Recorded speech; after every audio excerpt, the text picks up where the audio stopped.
Spain knockout. It's a Cuban giant, 2-meter height. He was debuting tonight here in Miami.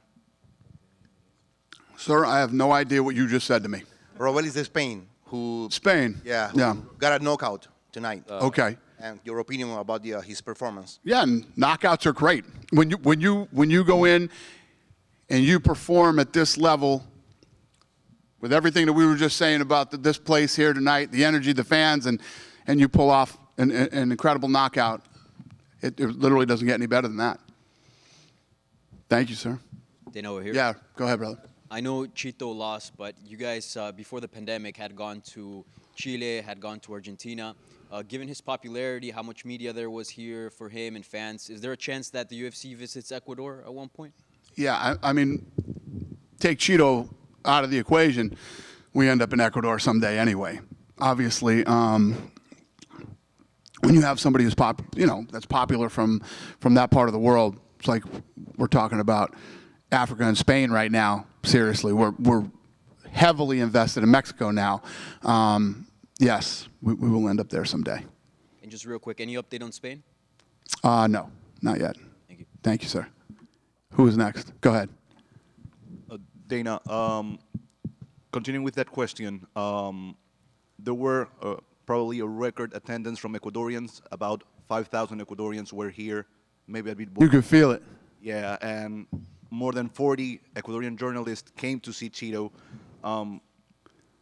It would be good if UFC goes to Ecuador one day, but what would be your message to Ecuadorian fans that they were, extremely explosive, electric tonight, here and back home? This is what I love about South America. I mean, it's almost like that soccer mentality. They support their own, and they're very vocal, and it helps create this unbelievable energy at sporting events when you have these people from other countries, and Ecuador definitely represented in every way, shape, and form, and it was fun. I mean, you'd hear USA or I don't know what they were saying, something O'Malley, and then you'd hear Cheeto, and it's the best, man. It creates that energy, that buzz at a fight that you love.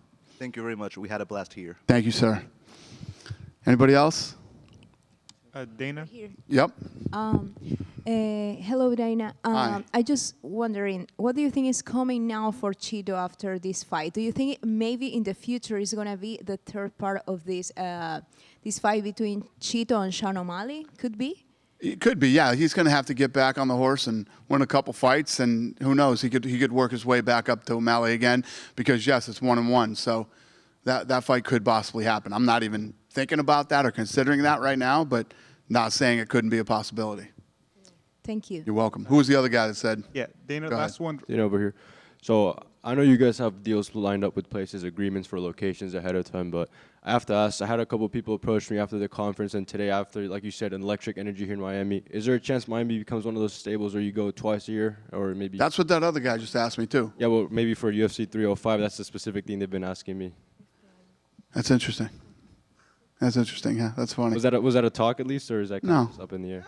Never even thought it till you just said it. Awesome. And obviously the Dustin Poirier Benoit Saint-Denis, it was a great fight from round 1 and 2 till it ended, but Benoit definitely showed that he belonged. Is that a guy that you guys are going to keep giving these big fights, or? Yeah, no, he's one of the best in the world. Listen, Poirier, like what I said when we started this press conference, what I said about Poirier put on another legendary performance and took himself to another level, and Poirier is one of the best to do it.